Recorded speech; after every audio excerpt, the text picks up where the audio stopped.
छुट्टियां ख़त्म हो गई हैं लेकिन पढ़ाई में मन नहीं लग रहा है और वो एनर्जी नहीं है जो छुट्टियां से पहले थी। तो हम क्या कर सकते हैं अपनी पढ़ाई के लिए, तो देखते हैं। तो सबसे पहला पॉइंट है मेक लर्निंग फन, कि हम अपनी पढ़ाई को एक फ़न वे में पढ़ें, जैसे कि स्टोरीज़ के फॉर्म में पढ़ें या फिर मान के चलिए कोई क्विज़ है उसके फॉर्म में पढ़ें, जिससे कि हमारी स्टडी और इंटरेस्टिंग बन जाए। दूसरा पॉइंट है कि सेट स्मॉल गोल्स, जैसे कोई अपना बड़ा गोल डिसाइड कर रखा है तो उसके लिए छोटे छोटे काम करें। जैसे फॉर एन एग्जांपल इंग्लिश के लिए आपको 15 चैप्टर कंप्लीट करने हैं, तो आप उन 15 चैप्टर्स को एक एक चैप्टर को किस तरीके से ख़त्म कर सकते हैं उस तरीके से आप काम करना शुरू करें। तो छोटे छोटे गोल जब हमारे पूरे होते हैं उसमें हमें हैप्पीनेस होती है, खुशी होती है और हमें बड़े गोल की ओर आगे बढ़ने का एक एनर्जी मिलता है।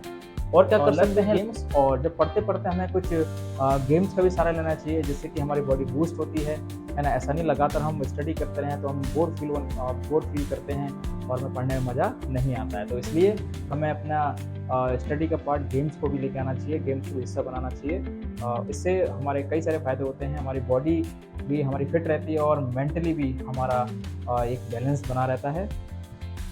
स्टडी डेली और पढ़ाई के एक ऐसा माहौल तैयार करके डेली आपको जैसे कि 4 घंटे, 5 घंटे, 6 घंटे एक डेली हैबिट बनानी है। ज़रूरी नहीं है कि एक साथ आप बैठें, तो आप इनको पार्ट में भी डिसाइड कर सकते हैं कि 2-2 घंटे के स्पैन में ले सकते हैं या 3-3 घंटे के स्पैन में ले सकते हैं, जिसमें कंफर्टेबल हो। हमें किसी से कंपेयर नहीं करना है कि हमें लगातार 6 घंटे बैठना है, 4 घंटे बैठना है, नहीं। आप अपना स्टेमिना देखिए, अपनी एनर्जी देखिए और आप किस चीज़ में कंफर्टेबल हैं, अपने कंफर्टेबल के हिसाब से आगे बढ़िए, है ना? तो हमसे ज़्यादा कोई नहीं समझता है, इसलिए आप अपने हिसाब से काम कीजिए, ना कि दूसरों को देख कर आपको काम करना है। और अगली बात करते हैं स्टे पॉजिटिव, और हमें हमेशा सकारात्मक रहना चाहिए कि यस ये चीज़ मुझे करनी है, ये मुझसे होगा और इसके लिए मैं लगातार काम कर रहा हूँ और भगवान ने मुझे इस लायक चुना है और ज़रूर मैं इस चीज़ को करके रहूँगा। ये एनर्जी हमारी बॉडी के अंदर रहेगी तो हमें काम करने में और भी मज़ा आएगा। तो इस तरीके से हम अपने काम पे और ज़्यादा फोकस कर सकते हैं इन 2-3 चीज़ों को ध्यान में रख करके। क्योंकि जब मैं मॉर्निंग में स्कूल में गया था, स्कूल में भी बहुत सारे बच्चे एक अच्छा महसूस नहीं कर रहे थे, क्योंकि जो हमारी बॉडी रेस्ट में थी, रेस्ट के बाद जब वो पढ़ाई करने के लिए जब वो कह रहे थे कि वो उनका मोमेंटम नहीं आ पा रहा था, कि उनको बोर फील हो रहा है कि सर हम आज मन नहीं लग रहा है, सर आज मत पढ़ाइए। तो ऐसी चीज़ें मुझे मोस्टली सीनियर क्लासेस में देखने को मिली थी। तो मैं सोच ही रहा था सुबह से, तो ऐसा क्या किया जाए, कुछ बच्चों के लिए ऐसा कुछ बनाया जाए। तो ये छोटा सा वीडियो मैंने उन बच्चों के लिए बनाया है।